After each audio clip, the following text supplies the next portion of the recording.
Hi, guys. Welcome to episode 6 in our 5th season here on the Simple Doesn't Mean Easy podcast. I'm so excited today that we actually are bringing back a guest that was with us last week. Jill Winger is the founder of pretty much the modern homestead movement, but she really is the founder of the Prairie Homestead.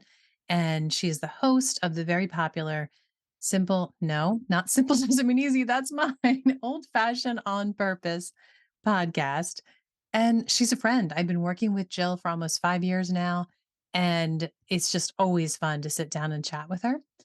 And when we finished up last episode, we had, hit the record button. We were done. We were saying goodbye. And I said, you know what? Do you have a few more minutes? And she's like, actually, yeah, I'm scheduled to do another podcast in 10 minutes, but she just told me she's running 15 minutes late. And I was like, ooh, do you want to record another episode? So that's what today is. We literally just hit record again and started talking again. And for this episode, are talking about, is an old fashioned food philosophy actually healthy? Because a lot of folks will try and tell us that it's not. But you're going to find out what Jill and I think about eating red meat, eating potatoes, eating bread, eating the yolks of our eggs. We're just going to talk about it all. And I think you're going to like this episode. Before I bring Jill back on, I want to let you know about something I've never done before. I have never put any of my own personal courses on sale because honestly, when I release a course, I really try and make it the best price that I can. And I've just never really thought about reducing the price. But here's the deal. It is almost allergy season here in New England. Depending on where you live, you probably are in the height of allergy season. And I wanted to do this as honestly a help because I find kombucha helps so much with allergies. And I wanted to offer it at a discounted price to you guys if you want to give it a try, making your own kombucha. I love it. I can't say enough about DIY kombucha, how good it is. Guys, it is so much tastier than you could ever buy in the store. And it is so, so good for your gut health. But here's the crazy thing that most people have no idea about, that kombucha actually, you could drink a glass of kombucha a day instead of taking antihistamines. Because what an antihistamine does is it actually um, will stop a mast cell, MAST, which is an allergy cell, will actually stop the I can't talk, the mast cell from releasing the mediators. The mediators are what cause all those awful symptoms that make you want to scratch your eyes out and go through 5 boxes of tissues. But kombucha, they have done studies that have shown it actually stabilizes those mast cells, the allergy cells. And by stabilizing them, it means that they're putting out much less and maybe no mediators, which means no allergy symptoms. Isn't it crazy? So you really need to give it a try, guys. If you want to find out more about making your own kombucha, go to solelyrested.com/kombucha. And for only a few weeks, my entire 12 module course and all the ebook, the printables, the charts, all the helps and tips and other discounts on kombucha products, all of it's included at 20% off. Solelyrested.com/kombucha and go give those allergies heck this year, guys. So now, without any further ado, I am so excited to bring Jill back. Although it really wasn't back because we really didn't stop talking, if you know what I mean. But let's get into that chat. Okay, Jill, thank you so much for coming back. I'm so excited. I know last week we were talking about stress and modern problems we have and old fashioned solutions to it. And then we were all wrapped up and starting to disconnect. And thank you when I said, do you have a few more minutes? Because there's one other thing I would love to pick your brain about. So Totally. Yeah. I'm excited. So this episode, we're going to talk about the fact that an old-fashioned food, like, philosophy, people seem to think, I talk about this a lot on the podcast, people seem to think it's the hard choice, it's inconvenient, it takes so long, why would you not want to just grab a box and a little bit of powder in that packet that you can mix in and be done in 2 minutes? And I'd love to talk this through with you. The fact that like an old fashioned choice might take longer, might be the harder choice in the moment, but it's absolutely always going to be the healthier choice, the better choice. And we were talking last episode, it's going to give us some dopamine too, right? Yeah, totally. Yeah. So let's start with the idea. Okay, I read this thing just recently that I wanted to strangle the lady. She was talking about egg yolks and how awful egg yolks are. And I think she was recommending it. I think it was in like, I don't have it in front of me. I think it was like Forbes magazine a few years ago. And this lady was talking about you should only have, I think it was 4 egg yolks a week, Oh my and if word. you're gonna have a recipe that has 4 eggs, just have 1 yolk for those 4 eggs, and what's up with stuff like that? Or they tell us fats are so bad for us and we have to eliminate the fats. Well, we talked about this a lot in a long episode over on your podcast, you and I, about Yeah. healthy fats and how the lard and the tallow is so good for us. So so what's going on? Why are people telling us that life-giving, good food, like egg yolks that have so many nutrients in them or healthy fats that we need for our brain to develop, why is everybody telling us it's bad? And they're still telling us this still today. Yeah, that's a great question. And I think there's so many different pieces of that at play.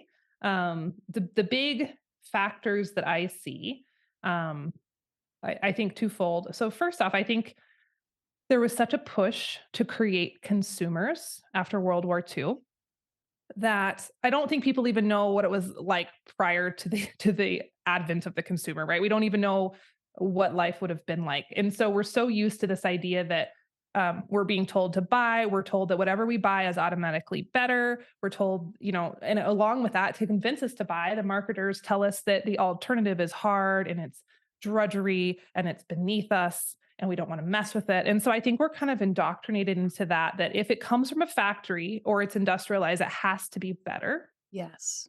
And then I think maybe like someone like this egg white lady, maybe she doesn't even realize she's doing it, but I think it's this pervasive idea that I've been trying to figure out how to say this eloquently. I've been wrestling with it for a while, but it's almost as if um, we're we're angry at nature, or we're like we're better than our biological birthright, and we can do better as humans. It's almost this prideful attitude, Mm, kind of shaking our fists and going, I know what I have. I know that I'm a natural being in a natural world, but I'm going to choose to kind of fight against that. And so I think that's at least very subconsciously mm. where we see these ideas of, oh, well, we have, frankenfood, lab-based meat, pretend eggs are obviously better for you than the Of real thing. course. And you're just like, And enriched flour because they throw all kinds of right, nutrients in there. So it's right. got to be better. Like, obviously, human biology was waiting for the moment when we figured out how to grind the flour in a very extractive way, take all the nutrients out, let it sit, go rancid, put all the stuff back in, and then sell it in little white bags. Like, obviously, our bodies were waiting for that moment to thrive. Like, come on. Like, I just feel like there's this I know. lack of common sense, or, with eggs, well, maybe it would make sense that we eat them in its whole form. But it's really not common sense for a lot of people. And I think it's this residual of machines are better, the factory mindset is better. And if you kind of look at the last 100 years, it's such a fascinating progression, and how we were kind of manipulated and marketed to as a culture to get to Yes. the point we are today. Yes. It makes sense, but then again, it doesn't. No, it totally does. I mean, we talked about on that episode about fats on your podcast about margarine and how the margarine Yeah. companies, it's so evident if you look back at their records, if you look back at like the official conferences they had that were like sponsored by the margarine companies, like, Yes. of course, they wanted to convince us that margarine was better for us. And it's so Yeah. obvious. I actually have a quote from your book because you're talking about this right now. I got to read it. The industrial age, factories needed consumers. The solution Yes. became clear. People must be convinced they needed more. Yeah. Because, and that's one of my big takeaways from the book research. Um, I guess I knew I knew, consumers, I knew that was a thing, but I never thought about, well, how did it get here? I just kind of assumed that it was just human nature. And to a point it is, because in order to live, we must consume. Even if someone's living out, um, let's say tribal people, they're still consuming food and nuts and berries and things they're hunting. But like this idea, but it's really on like a needs basis. I need this to survive, and so and then I'm done. But when you had this factory mindset rolling in, what people needed wasn't enough to keep the factories rolling. And so it was just that really people had to be convinced that it's never enough and you need the next thing and the next thing and the next thing. Yep. And so Yep. we've got on now we're just like addicted to it. For sure. Absolutely.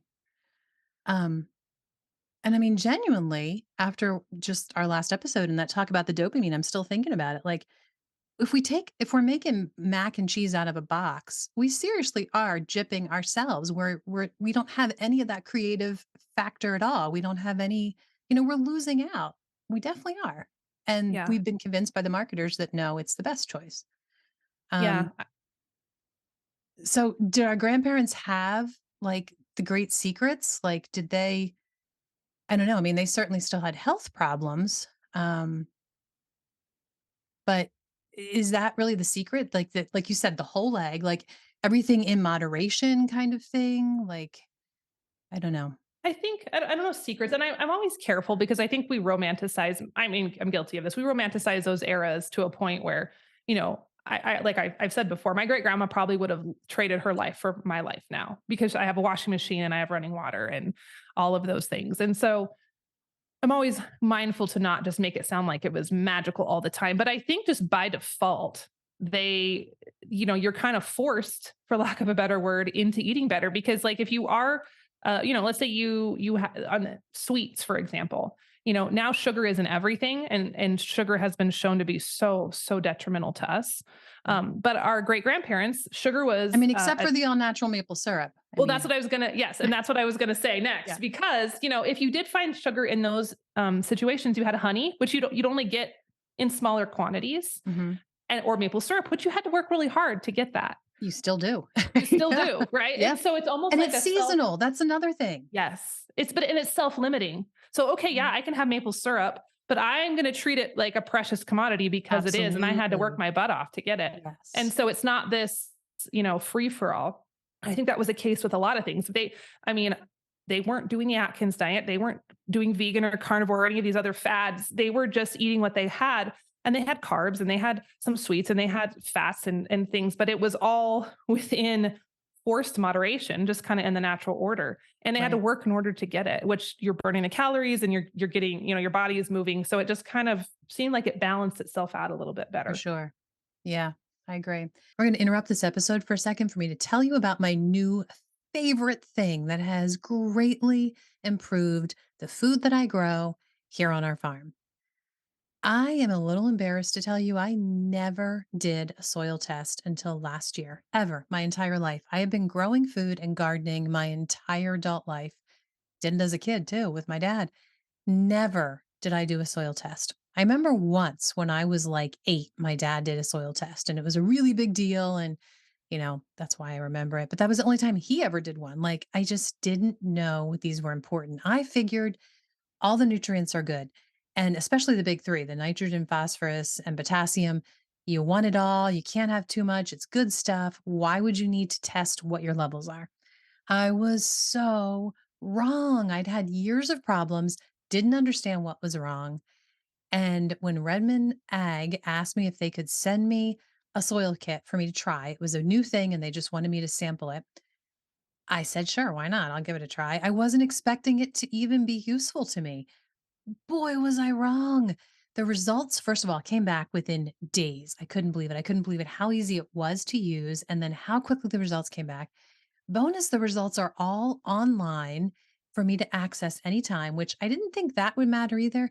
Then I lost my soil test kit results. And when I went this year to go look at what it had recommended that I use for supplements in the ground, I couldn't find it.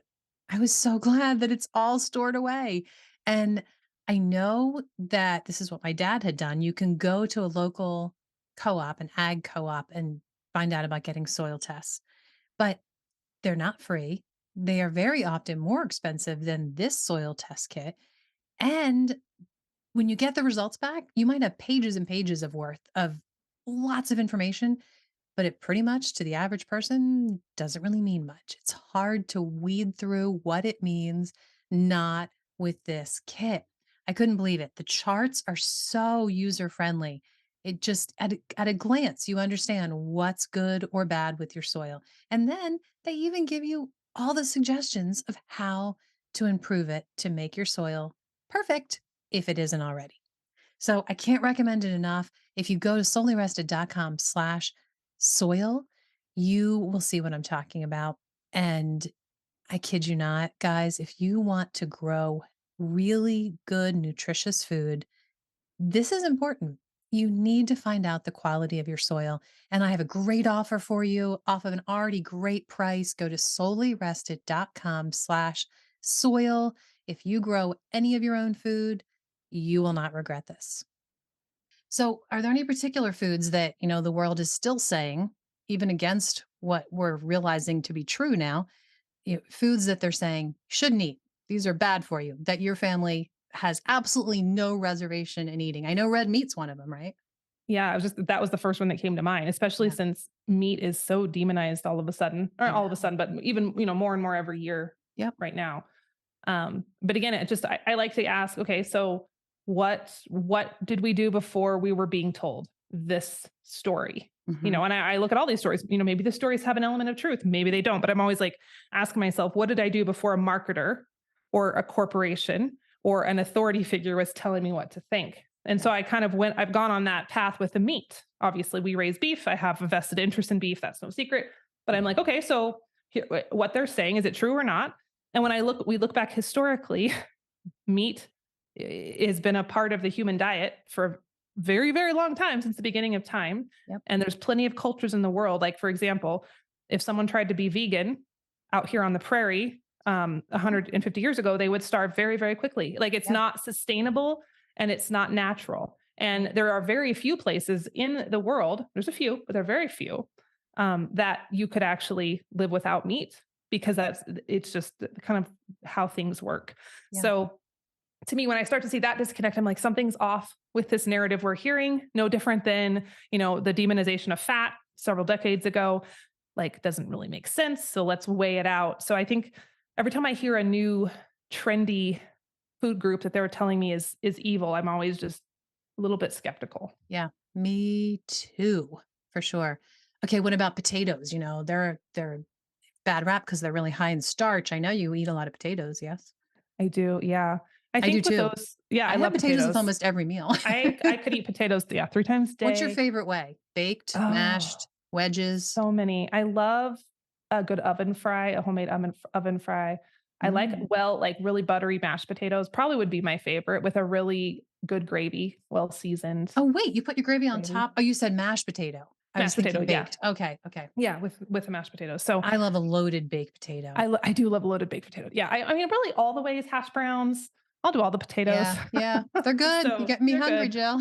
I know. And so, yeah, it's one of those things, like, I feel like, in moderation, and I do. It makes sense, at least for me, to have starch and some carbs in my diet. I'm not into the low carb 100% carnivore thing. I feel like that's a little, to me, that's a little Oh, no. I extreme mean, we need over to the carbs. other side. We Yeah, need them to energy. function. Our brain Right. needs them. I mean, Yeah. yeah. So Plus, I just couldn't do it. I avoid the extremes. Like, Yeah. I'm not eating. I know there was the keto thing. I'm not dogging on anybody who's listening and follows these. That's cool. And you do Yes. it right for your body, because our bodies are different, and we all Absolutely. have different situations. But, like, where it was all keto for a couple years, and it was like, I'm having butter on my bacon on top of coconut oil, and I'm just like, maybe that's a little much. If you thought, like, I mean, fat is really good, but in nature, fat doesn't occur in copious quantities. Usually, Right. it's like, maybe Right. we should just be moderation. So I'm like that with potatoes and the starch and the bread. Yeah. We eat bread, and I we don't don't have really do gluten that in issues. moderation. I'll be honest. Bread, I I know. eat a lot of Depends. bread. I will say, what helps me be more moderate with bread is the whole What? wheat. Whole Really? wheat. I feel like I am more satisfied with when I make a whole wheat bread, like one or two pieces, and I don't want to just binge it, which is I good for me. agree. It is more filling.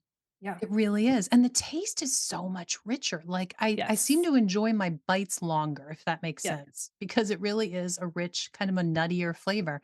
I agree. I agree. Yeah. And, like you were saying, I'm not bashing in the diets. I have some very good friends who are very keto all the way, and I get Yeah. it. But I think what it comes down to is that was the thing that worked for them. That was the thing that helped them get healthy. It was the thing that made them Yes. ditch the processed foods. So if that's the thing for you that works, great, you know? But yeah, it's It's just whatever works for you to get rid of the processed and eat more whole foods, then go for it. Yep. Yep. So before we go, I don't want to put all the blame on the marketers too, because I'm really quick to do that. Honestly, I love Yes. talking about that. It intrigues me how we've been gullible for so many decades. But um, real food is not the easy choice. It's never going to be, and we've learned as a society to avoid conflict and difficulty at all cost. Yep. So I have my favorite section from your book. I'm going to actually just read this because this was my favorite.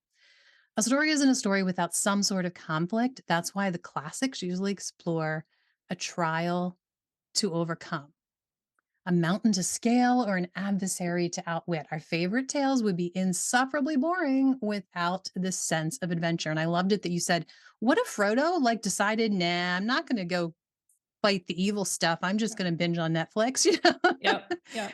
But as readers, we love to root for the rebels and cheer for the risk takers and applaud those brave enough to defy the odds. We imagine ourselves in their shoes and we assume we'd make the same bold choices. But then we structure our lives to avoid difficulty at all cost.